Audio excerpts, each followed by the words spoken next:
बिस्मिल्लाहिर्रहमानिर्रहीम अस्सलाम वालेकुम मुअज़्ज़ज़ नाज़रीन। रिमांड के टॉपिक के ऊपर ऑलरेडी मैं एक डिटेल वीडियो रिकॉर्ड करवा चुका हूं, लेकिन इसके बावजूद मुख्तलिफ लोगों का ये क्वेश्चन होता है कि आप हमें ये डिटेल के साथ बताएं कि अगर रिमांड के दौरान पुलिस हमें तशद्दुद का निशाना बनाती है तो हम क्या रेमेडी अवेल कर सकते हैं, या पुलिस के तशद्दुद से बचने के लिए रिमांड के दौरान हमें क्या तरीकाकार इख्तियार करना चाहिए। इसमें मैं आपको बताता चलूं कि आम जनरल कंसेप्ट ये पाया जाता है, और बल्कि ये दुरुस्त कंसेप्ट पाया जाता है कि पुलिस ये कल्चर है हमारी सोसाइटी का, ये हमारे थानों का ये कल्चर है कि पुलिस जब भी किसी मुलज़िम को गिरफ्तार करती है और उसको मजिस्ट्रेट साहब के सामने पेश करने के बाद रिमांड हासिल करती है, जिस्मानी रिमांड, तो पुलिस अपनी तफ्तीश शुरू ही यहाँ से करती है कि मुलज़िम को मारपीट करती है, उसको तशद्दुद का निशाना बनाती है, उसे कन्फेशन करवाने की कोशिश करती है, और मुलज़िम के ऊपर वो कुछ डाल देती है कि जो कुछ उसने किया भी नहीं होता। उससे वो कन्फेशन करवा लेती है कि जो कि गुनाह और जुर्म उसने किया ही नहीं होता। सिर्फ इसी वजह से, पुलिस के इस रवैये की वजह से और पुलिस के इस कल्चर की वजह से कि पुलिस तशद्दुद का निशाना बनाती है, आम तौर पर लोग यही समझते हैं कि जब एक मुलज़िम गिरफ्तार हो गया है और उसको जिस्मानी रिमांड मजिस्ट्रेट साहब की तरफ से मिल चुका है और मुलज़िम पुलिस की कस्टडी में है, तो ये समझा जाता है कि अब पुलिस उसको तशद्दुद का निशाना बनाएगी, उसको मारपीट करेगी, उस के ऊपर बेजर बरामदगियां डालेगी, उससे कन्फेशन करवाएगी, वगैरह वगैरह। और मोस्टली लोग सिर्फ इसी वजह से ब्लैकमेल होते हैं पुलिस के हाथों, उनकी रिक्वेस्ट करते नजर आते हैं, उनको सिफारिशें करवाते हुए नजर आते हैं, उनको पैसों की ऑफर करते हुए नजर आते हैं, बल्कि उनको पैसे देते हैं सिर्फ इस वजह से कि जी हमारे बंदे को आप मेहरबानी करके इसको हाथ ना लगाए, इसको मारपीट ना करें। जबकि कानून ये कहता है कि पुलिस का काम सिर्फ और सिर्फ ये है कि वो मुलज़िम को गिरफ्तार करने के बाद विद इन 24 आवर्स मुतलका मजिस्ट्रेट साहब के सामने पेश करेगी, और अगर 24 घंटे के अंदर वो अपनी तफ्तीश मुकम्मल नहीं कर सके तो मजिस्ट्रेट साहब से रिक्वेस्ट करेंगे कि जनाब इसका जिस्म हमें तफ्तीश के लिए चाहिए, 2 दिन के लिए, 4 दिन के लिए, क्योंकि ये मैक्सिमम टाइम जो है वो 14 डेज होता है, यानी 24 घंटे के अंदर अंदर मजिस्ट्रेट साहब के सामने पेश करना है, और उसके बाद 14 दिन तक का ये टाइम होता है। आमतौर पे पुलिस ये रिक्वेस्ट करती है कि हमें इसका जिस्म मुलज़िम का 2 दिन के लिए, 4 दिन के लिए, वट एवर चाहिए, ताकि हम इससे मजीद तफ्तीश कर सकें, इन्वेस्टिगेशन कर सकें। पुलिस की ड्यूटी सिर्फ ये होती है कि मजिस्ट्रेट साहब के सामने पेश करके उसका जिस्मानी रिमांड हासिल करें। उसका मकसद ये होता है कि उससे कोई रिकवरी करनी है, किसी डॉक्यूमेंट की रिकवरी करनी है, किसी शख्स की रिकवरी करनी है, कोई पैसों की रिकवरी करनी है, कोई किसी वेपन की रिकवरी करनी है। पुलिस की रिस्पॉन्सिबिलिटी सिर्फ एविडेंस को कलेक्ट करना और रिकवरी करना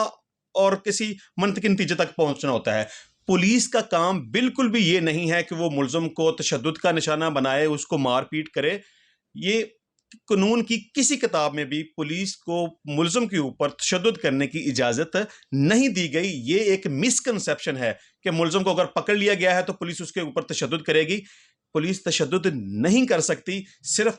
अहम बात यह है कि आपको अपने राइट्स का पता होना चाहिए, आपको कानून का पता होना चाहिए, और आपको यह पता होना चाहिए कि पुलिस अगर तशद्दुद का निशाना बनाएगी तो किस तरीके से आपने पुलिस के खिलाफ कार्रवाई करनी है, और मुलज़िम के गिरफ्तार होने के बाद किस तरीके से मुलज़िम को जो गिरफ्तार शुदा है उसको पुलिस के तशद्दुद से महफूज रखना है। तो इसका तरीकाकार यह है कि जब भी किसी मुलज़िम को गिरफ्तार करके पुलिस मजिस्ट्रेट साहब के सामने पेश करे, तो ज़रूरी है कि मुलज़िम आज खुद मजिस्ट्रेट साहब के सामने ये रिक्वेस्ट करे कि जी मेरा मेडिकल एग्जामिनेशन करवा लिया जाए, मुझे खदशा है कि पुलिस मुझे मारपीट करेगी। ये मुलज़िम खुद भी कह सकता है, और मुलज़िम का कोई करीबी अजीज रिश्तेदार कोई भी जो उस केस की पैरवी कर रहा है, वो भी एक एप्लीकेशन मजिस्ट्रेट साहब को दे के ये रिक्वेस्ट कर सकता है कि इसका मेडिकल एग्जामिनेशन करवा लिया जाए, ताकि इसकी जिस्म की जो एक्चुअल सूरत हाल है मेडिकली वो सामने आ जाए, ताकि पुलिस इसके ऊपर अगर तशद्दुद करे तो वो भी बात बाद अज़ां मेडिकल एग्जामिनेशन में सामने आ जाए। क्योंकि जब एक दफ़ा मेडिकल एग्जामिनेशन हो जाता है तो फिर आम तौर पर पुलिस अवॉइड करती है कि मुलज़िम को तशद्दुद का निशाना ना बनाए, क्योंकि एक दफ़ा मेडिकल एग्जामिनेशन हो जाने के बाद अगर पुलिस तशद्दुद का निशाना बनाएगी तो दोबारा जब मेडिकल होगा तो उसमें तमाम इंजरीज आ जाएंगी, और उसकी वजह से महकमाना कार्रवाई भी उस पुलिस ऑफिसर के खिलाफ हो सकती है, उसके हाई अप्स को एप्लीकेशन भी दी जा सकती है, उसके खिलाफ अंदराज मुकदमा की एप्लीकेशन भी दी जा सकती है, और जो भी उसके खिलाफ FIR भी करवाई जा सकती है, और उसको उसकी मुलाजमत से बरतरफ भी करवाया जा सकता है। तो ये एक मुलजम का राइट है कि जब वो गिरफ्तार होके आए तो फौरी तौर पे अपना मेडिकल एग्जामिनेशन करवा ले, क्योंकि अगर एक दफा मेडिकल एग्जामिनेशन हो जाने के बाद उसको मुलजम को रिमांड पे दे दिया जाता है पुलिस के हवाले 2 दिन के लिए या 4 दिन के लिए, और मीनवाइल पुलिस तशद्दुद का निशाना बनाती है, तो तब अगर मेडिकल एग्जामिनेशन में कोई इंजरी आ गई तो उस पुलिस ऑफिसर को इसका हिसाब देना पड़ेगा। अब यहाँ एक और बात बड़ी अहम मैं वाजे कर दूं कि बाज़ दफ़ा ये होता है कि आम लोग ये समझते हैं कि जी आज अगर पुलिस के ने मजिस्ट्रेट साहब के सामने पेश किया है और फ़र्ज़ कर लें कि 3 दिन का रिमांड मिला है, और आज ही रिमांड लेने के बाद पुलिस रात को उस मुलज़म के ऊपर तशद्दुद करती है, तो लोग ये समझते हैं कि जी अब तो 3 दिन बाद जब इसके मजिस्ट्रेट साहब के सामने पेश करना है तो 3 दिन बाद ही फिर इसकी एप्लीकेशन देंगे उसके दोबारा मेडिकल के लिए, और मजिस्ट्रेट को ये कंप्लेन करेंगे कि मुलज़म को तशद्दुद का निशाना बनाया गया। नहीं, अगर आज रिमांड के ऊपर जाने के बाद पुलिस आज रात को ही तशद्दुद का निशाना बनाए उस मुलज़म को, तो उस मुलज़म का कोई भी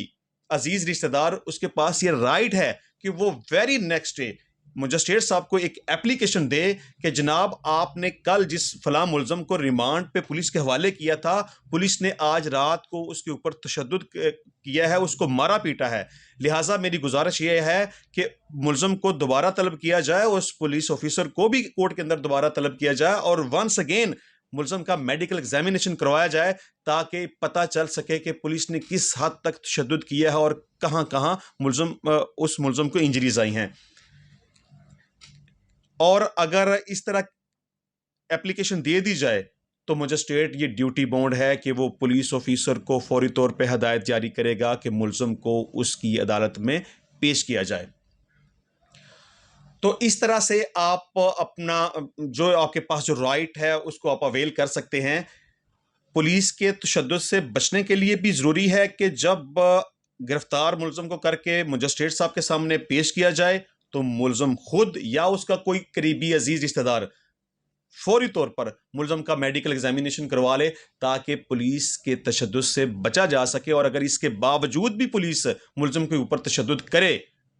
तो वंस अगेन उसी मुलज़म का मेडिकल एग्जामिनेशन करवाने के बाद उस पुलिस ऑफिसर के खिलाफ कार्रवाई की जा सकती है, उसको मुअत्तल करवाया जा सकता है, उसके खिलाफ FIR का अंदराज करवाया जा सकता है। तो मुझे उम्मीद है कि आज के इस मुख्तसर से टॉपिक में आप ये जान गए होंगे